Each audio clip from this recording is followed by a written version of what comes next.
But they're here today because Matt has something he wants to share with you called The Journey.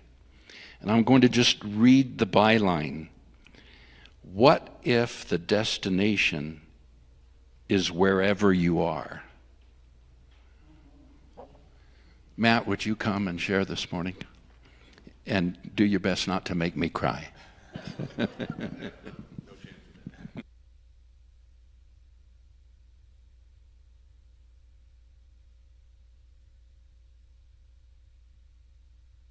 All right, I'm on. Okay. Yeah. It's a journey. The life. Is this on? I don't kind of hear it. Okay. Um, so let me grab these. Yoop. Ow, right there.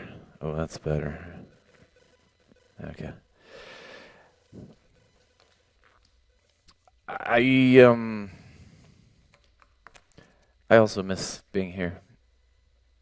Uh, Life has a way of making decisions for you. Eventually, you kind of go this way and that way, and it's part of the journey, and that's kind of what I'm talking about today.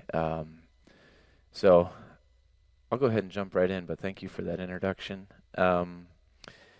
Yeah.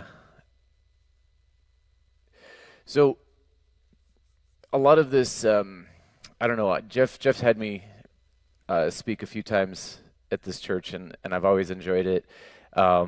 My style is very different from Jeff's, so if you're used to Jeff, it's going to be a lot different. I am not a trained theologian. I have never been to seminary or even studied theology in school at all. So all of what I believe and all of what I share with you is from personal experience and from the journey. It's from things I've learned along the way.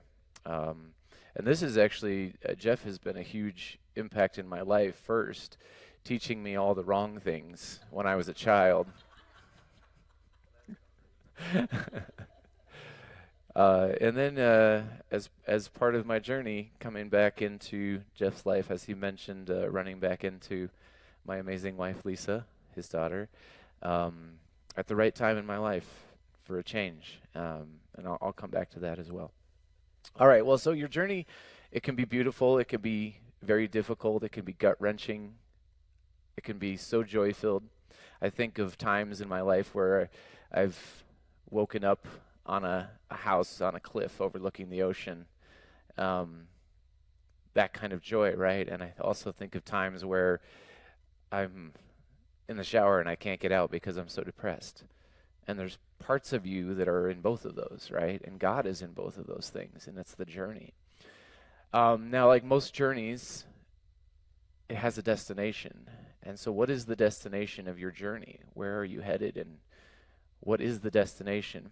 So I want to get that. Oh, here we go, the first slide. So you hear this a lot in church, and you'll hear this many more times in your life. We are not of this world. Our reward, our destination is not here. It's not earthly, right? And my entire life, up until maybe 10 years ago, my entire goal was to do enough good things, be a good enough person so that I could go to heaven. I was just wanted to get there. And I think that is, for most Christians, a lot of what happens throughout your life is you're just focused on getting to the destination, which is heaven, pie in the sky, your mansion, and whatever else you believe is in heaven. And I don't know, did anybody hear, there was a kicker from a certain football team, the Kansas City Chiefs. Anybody hear about Harrison Butker's speech at graduation last week? Denver Broncos fan, I understand.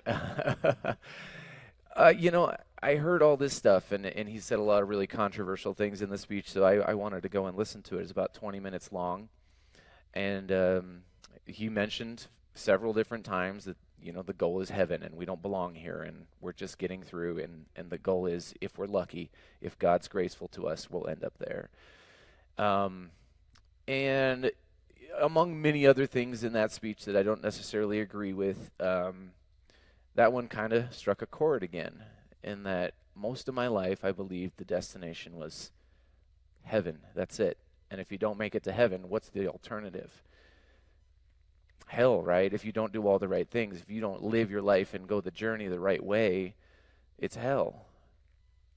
And so I want to set a baseline. I want to go through a few things that Jeff has said in his previous series. If you've been here the last 5 weeks, he's had a series called Lies That We Believe, or Lies We Tell Ourselves. Yeah.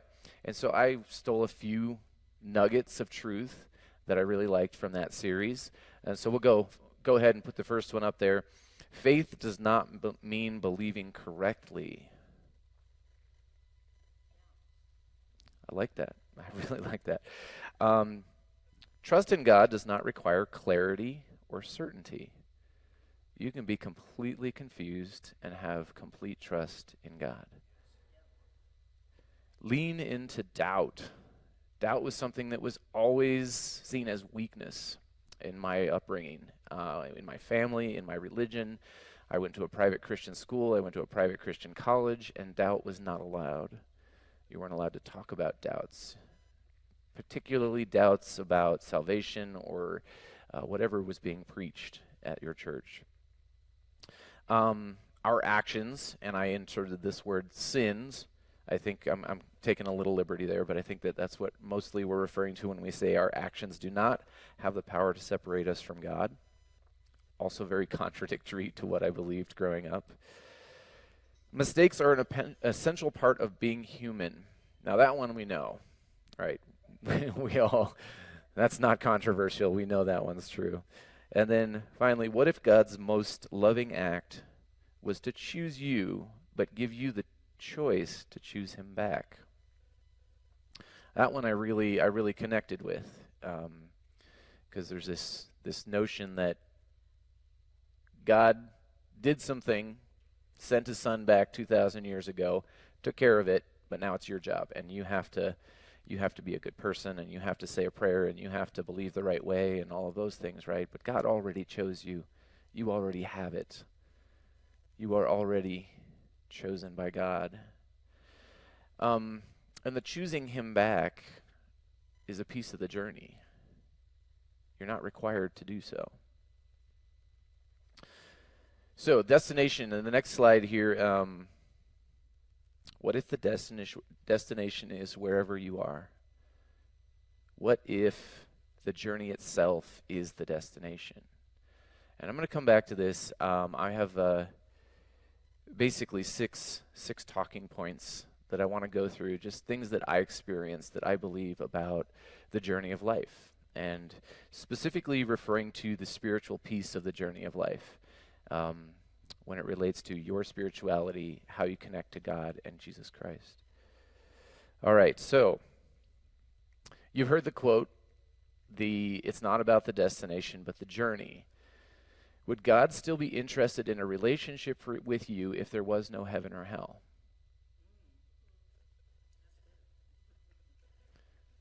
I never thought of that before. But if we canceled heaven and hell, if we just said those aren't real, those are imaginary, would God still be interested in a relationship with you? Because previously I only believed God did what he did so I could go to heaven. Would he still be interested in knowing me if there was no heaven? If there was no hell? I believe the answer is absolutely yes. So we're going to just kind of go into several key beliefs that I hold about the journey of life as it pertains to our spirituality. The first one is kind of a baseline here. You are loved unconditionally. This is a safe space.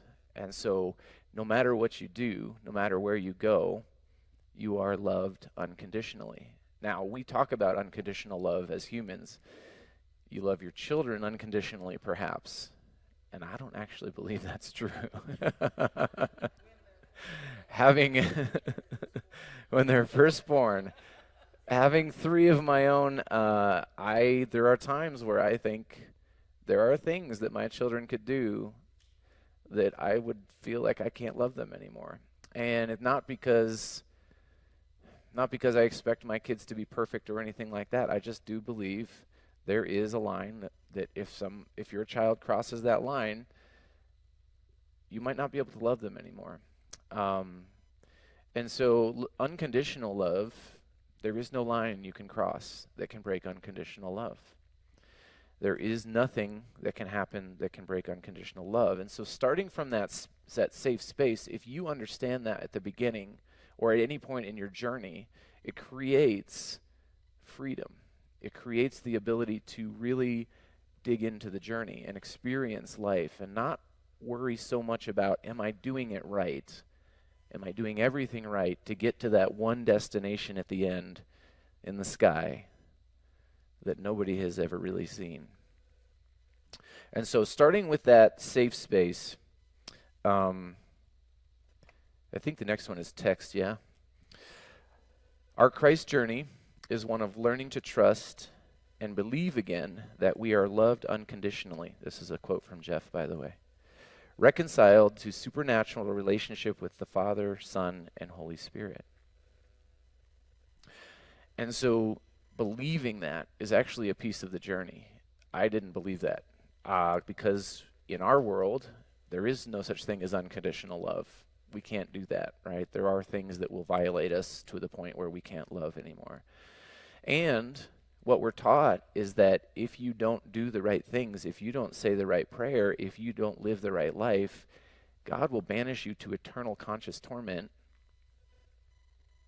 That's not unconditional love, in my opinion. And so learning to trust that there is nothing that can separate you from God's love is actually kind of a challenge, but it's a piece of the journey. So if you were raised like me, there's a lot of unlearning to do. So I want to go to Romans 8:38 and 39. For I am convinced that neither death nor life, nor angels, nor rulers, nor things present, nor things to come, nor powers, nor height, nor depth, nor anything else in all creation will be able to separate us from the love of God in Christ Jesus our Lord. That verse, I've always known it. I've always heard it my entire life. And I'm going to go right back into, okay, but if I don't do things the right way, I'm going to hell. I'm not going to be connected with God. I'm going to be separated from him. It literally says nothing on earth. I'm on earth.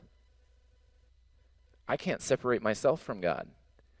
You would think that you could, but nothing can separate you from the love of God. And so starting from that place, it creates a safe place to experience the journey and to really dig in and pay attention to what's going on in your life and what's going on with God. It frees you from the fear of making a mistake. So the next thing I want to talk about is there's no timeline. And I have some fun stories to tell about this. God's not in a hurry. He never has been. And there is this urgency that you feel many times in your life to be better, to stop making mistakes, to stop failing at whatever you're trying to do, to be a better person, to be more moral, to treat other people better, to be more patient. All of those things that are a burden on you, there is pressure to change. And you want to change now, today. But if you don't, there's tomorrow. I think I've told this story before in a previous sermon, but most of you were probably not there. I was 33 years old, and I had just gone on this trip. I had taken a trip of 12 teenagers to India, and the trip didn't go very well. We had a tornado and hail that hit our plane, and so our flight got canceled, and we ended up stuck in LA, and we took a different flight. We had to split the team into two parts, and we ended up in Thailand because they were like, oh yeah, we'll just put you on different flights and you'll get to India. Well, when we got to Thailand, the connecting flights were Indian Airlines, and they don't care what United Airlines thinks at all, and so they did not honor our tickets going from Thailand to India. So we spent 2 days in Thailand against our will, and most of that I was awake in the airport trying to get flights. And you can imagine, this was a a high-end private school, a lot of very wealthy parents, and you can imagine that the parents were not very happy with the experience that their kids were having. And so there were a lot of opinions about me as a leader and the decisions that I made. And I came back from that trip. I mean, I had a great time in India, and I love India. But I came back from that trip to a lot of very disapproving leaders in my school, and I was in a dark place because I didn't want to screw up.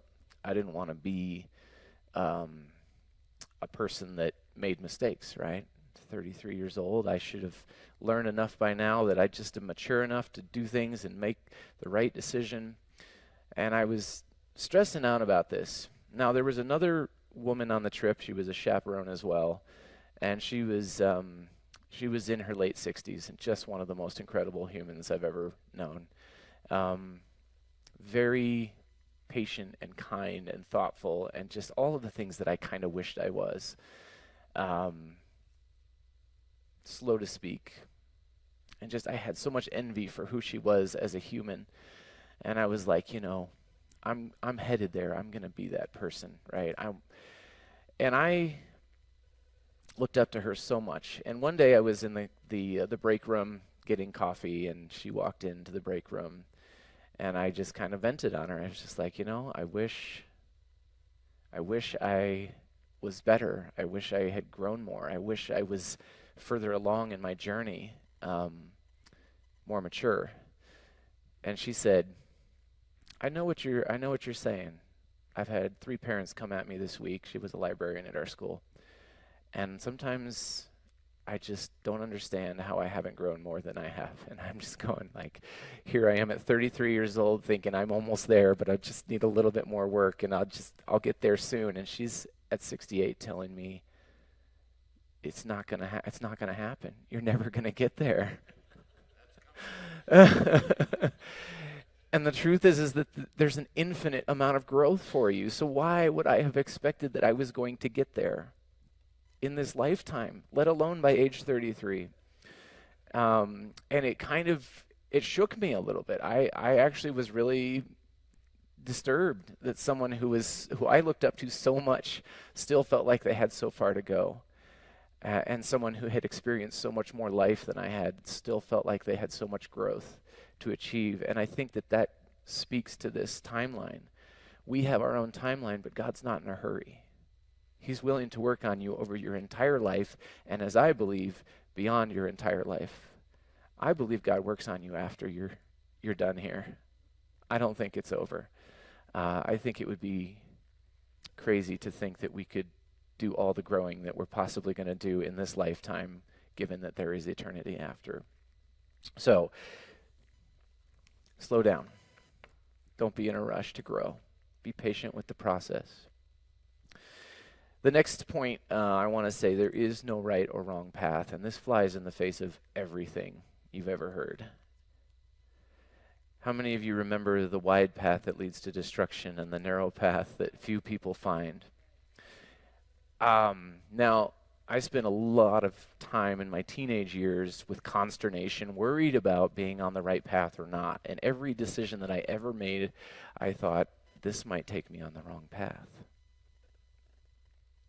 And I definitely want to be on the right path. And I remember seeing graphics of this person, their pilgrim backpack walking on this path, and it's rocky and steep, and I see, they have all the other people walking down this wide open road, and then there's a fire in the distance, right? Walking down the road to hell. The truth is that everyone is on their own path. The path that you are on is the path that you were meant to be on, and wherever you are on that path, God's not worried about it. You are experiencing your life every single day, and every experience is part of the path. There is not one path that a few people find and one other path that a whole bunch of people find that goes to destruction. And that doesn't mean that you can't make bad decisions in your life that have consequences that last for a long time. Some consequences have lifelong impact. And there are decisions that you can make that are destructive to yourself and to your life and to the people around you. But God's not afraid of that either. that is also part of the journey.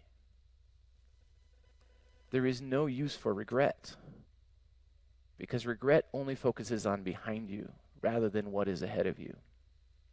And so many times I would pray to the point of sweat, not sweating blood. I mean, where I had a decision to make.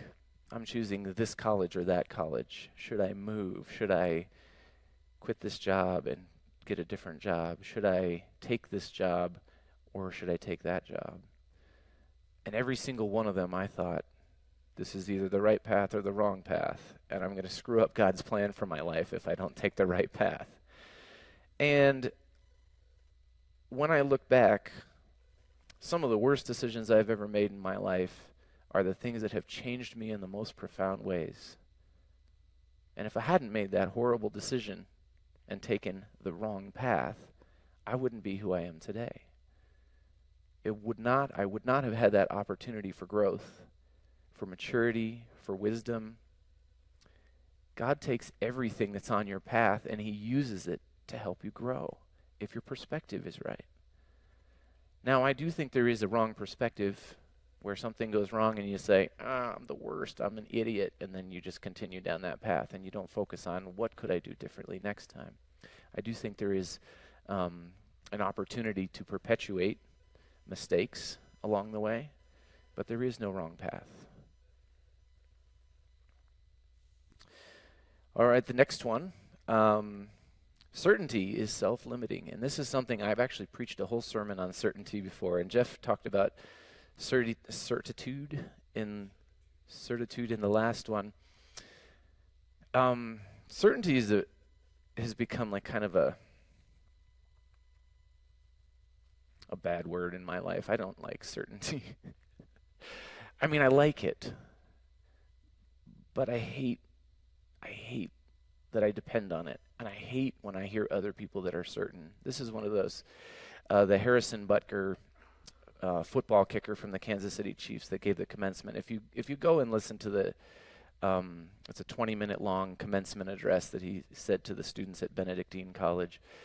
And from start to finish, just absolutely certain, 100% certain there is no other way. I am in the one true church. I believe in the traditional Latin, something or other. He was referring to it as the TLM, the traditional Latin something.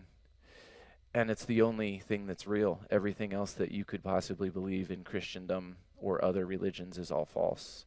Jesus set up this church. Jesus said everything in Latin. Latin is the only true interpretation of the Bible.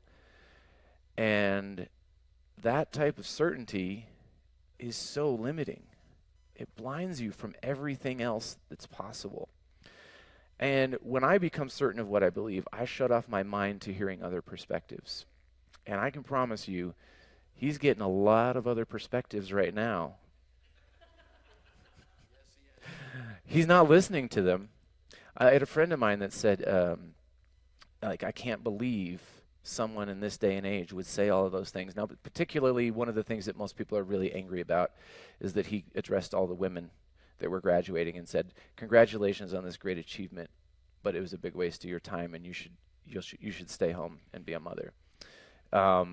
Particularly your role, stay in your lane. Your lane is to be a woman, a mother, and a homemaker for your husband.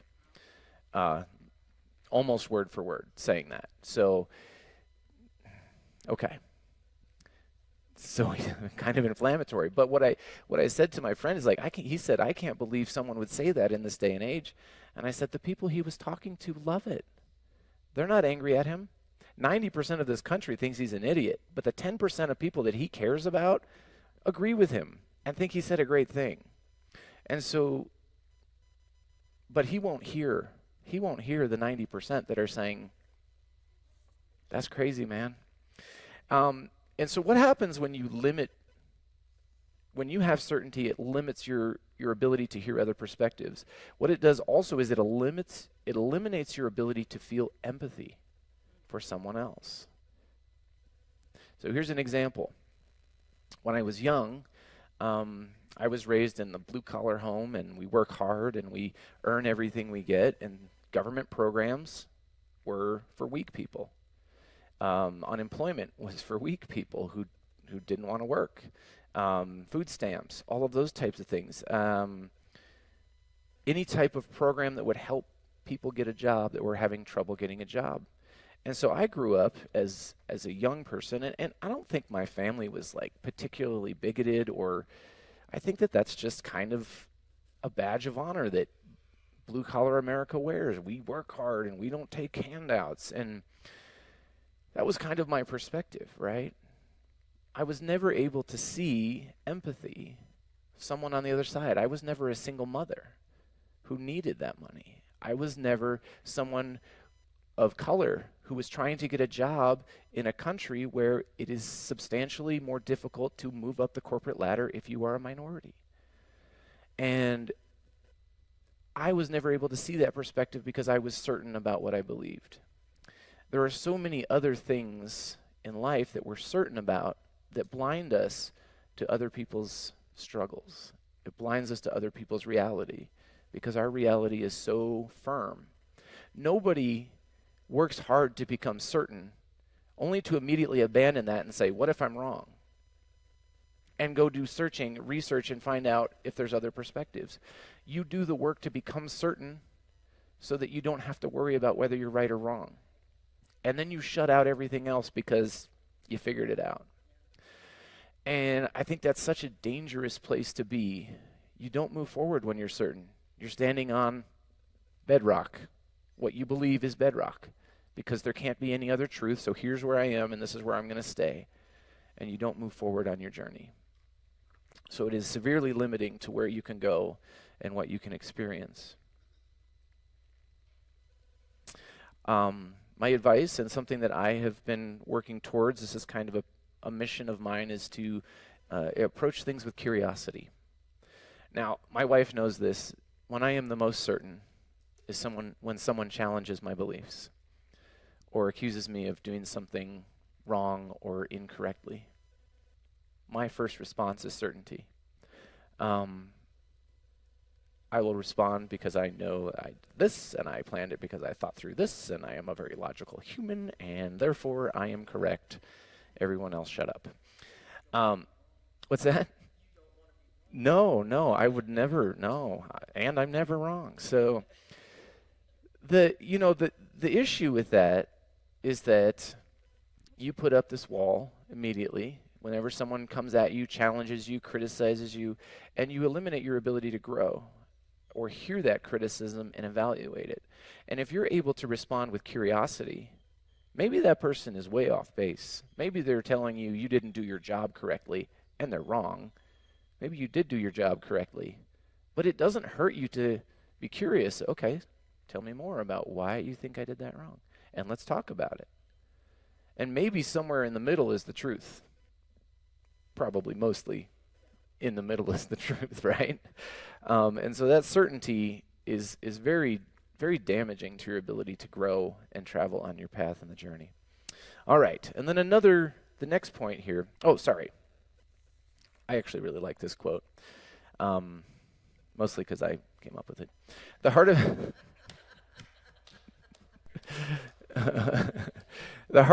the heart of God cannot grow within you if you have already decided what the heart of God is capable of accepting.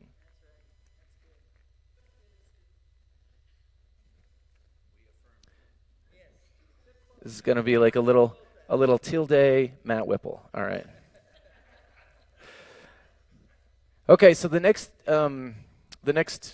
point about the journey of life is, what if I get lost? We have this fear built into us when we're, I don't know, how many of you grew up in the church? Did everybody grow up like going to Sunday school? Okay. There's this fear built into you about getting lost, about going down the wrong path and getting lost. And I remember people giving examples about the people who would do drugs, the teenagers who would do drugs, go to Boulder, hitchhike, get lost, getting lost on your journey, right? And so if you could put that graphic back up, I love this picture, and the reason I love it so much is because the sheep is black. And we have this idea that a black sheep is a bad thing, right? Who's the black sheep in your family? The one, Jeff raises his hand. What's it? The black sheep in your family is the one who does things differently, who strays outside the lines, who challenges authority, who thinks outside the box, right?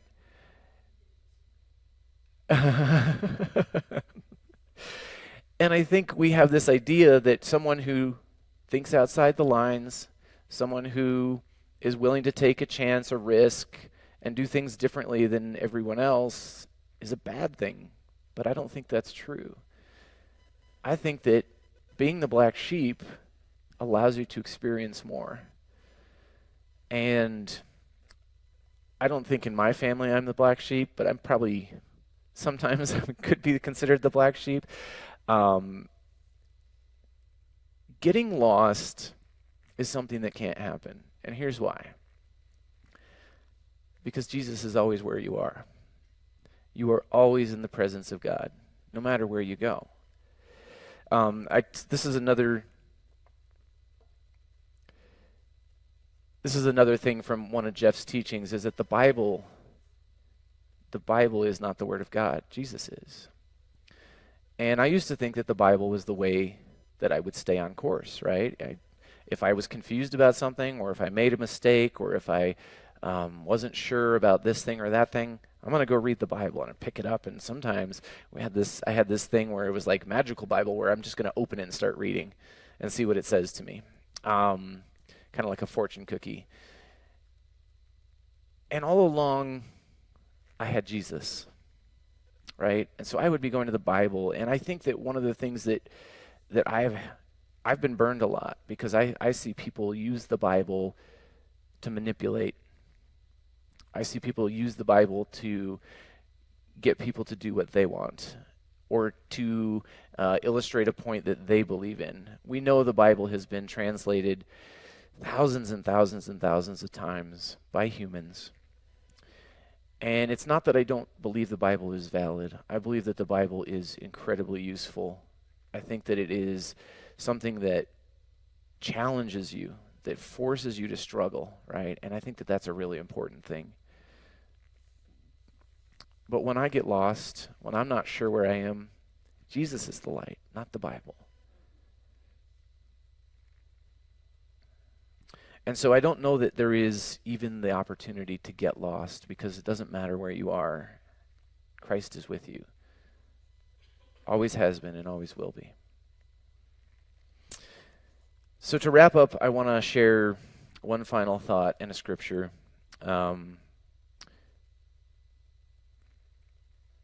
This is something that came from Jeff's sermon as well.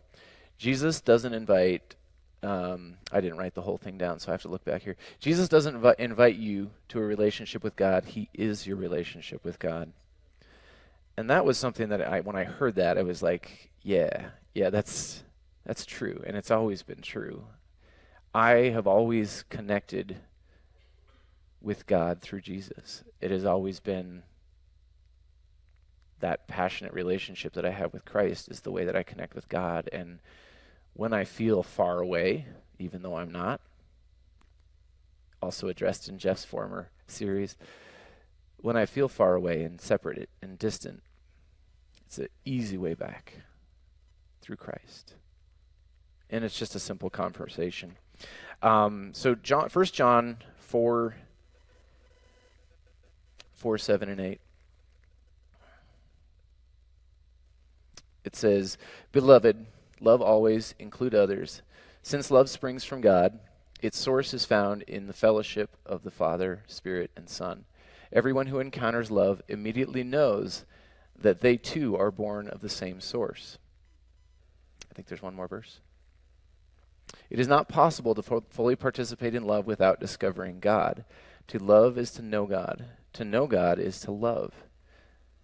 Not to love is not to know God. There is nothing in love that detracts from who God is. Love is who God is. They are inseparable. And so, this final thought,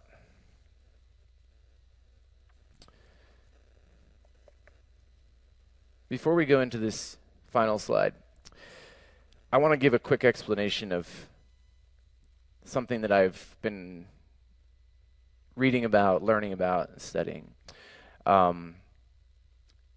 Has to do with who I am and who you are. Every single person is born to love.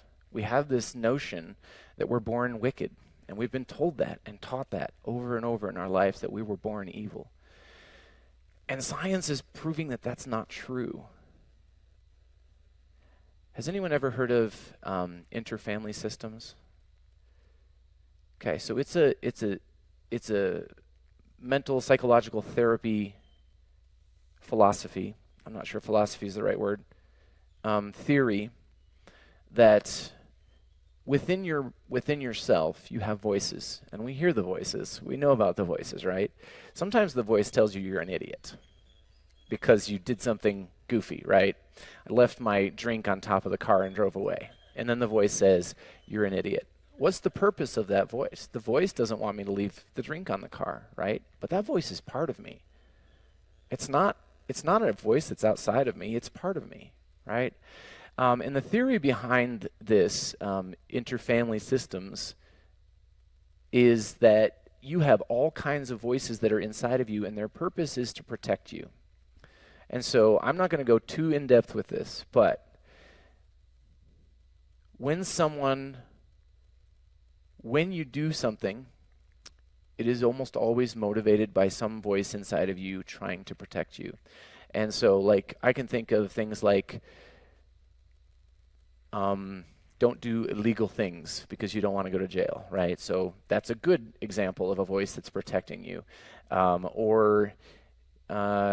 not thinking of all my examples. I had a bunch of examples.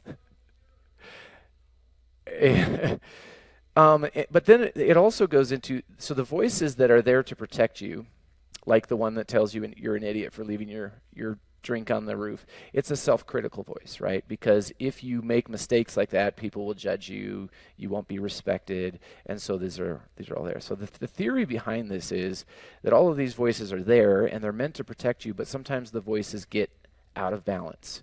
They become too powerful, and they take over who the actual person of you is. And for most people, this happens very, very, very early in life. Because your parents tell you made a mistake, and you go, I don't want to get yelled at by my parents anymore. I have to make sure I don't do that anymore. And so these voices become more powerful, right? The voices are responsible for things even like alcoholism, because alcoholism is a self-medication. And the voices protect you from feeling pain. And how do they do that? They encourage you to drink alcohol. Voices encourage you to do things like if you are violated by someone else, if you are abused, they decide the best way to protect myself is to abuse other people. And it kind of explains this cycle that we have and the people that we become throughout our lives, where we are defensive, we hurt other people, we make selfish decisions because we're here to preserve ourselves. And these voices become so loud that they take over who we are. Now, the coolest thing about this, I was reading this book, and the book is by Dr. Richard C. Schwartz, and the book is called No Bad Parts. And the theory in the book is there is no bad part of you. There are just parts that are out of balance and misunderstood. And what I really loved about this is he does this therapy where he actually encourages you to talk to the voices that are inside of you. So when that voice says you're an idiot, say, okay, tell me more. Right? Why do you think I'm an idiot? And then it says, well, you left that thing on the roof and you drove away. And okay, well, so let's travel down this path. What's the worst thing that's going to happen if you leave that on the roof? Well, people are going to think you're dumb, you're going to lose your coffee, and speaking of coffee, Oh.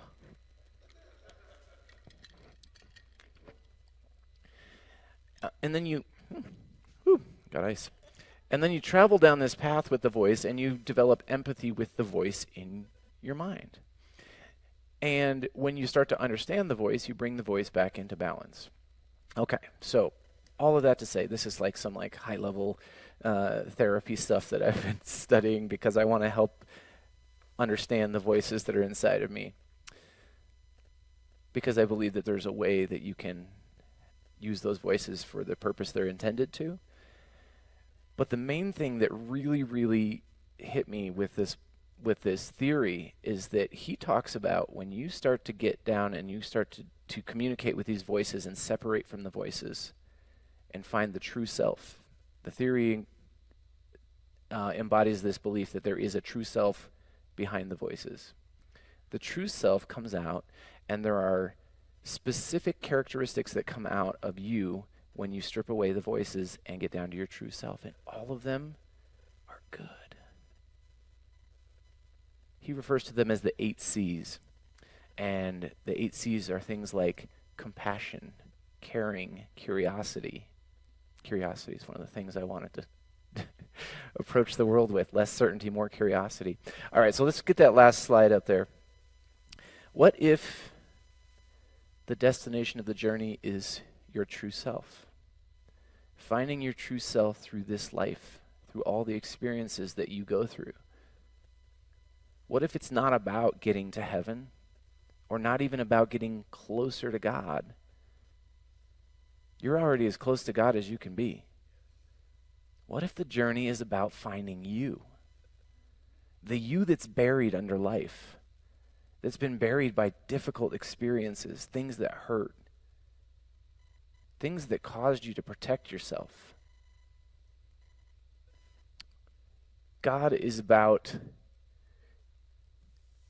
He is about the business of healing and restoration. You were created perfect and blameless, and you were meant for love. You were meant to love and be loved. Can we put that last slide back up there? I want you to look at some of these words on there. I don't know if it's big enough. If you got your glasses, you might be able to see these. I'm just going to read a few. Confidence, creativity, energy, faith, forgiveness, gratitude, gentleness, harmony, carefulness, tolerance, joy, trust, learning, morality, openness, passion, peace, optimism, playfulness, I like that one, serenity, simplicity, steadfastness, tenderness, hope, vitality, acceptance, balance. All of those things exist within us. We have to find them. And sometimes they're buried under a lot of stuff, right? But the journey is there. That journey, the spiritual journey with God through Jesus Christ, is there to heal you, to make you whole, and to bring out your true self, which I believe is good. I believe your true self was meant to love and be loved.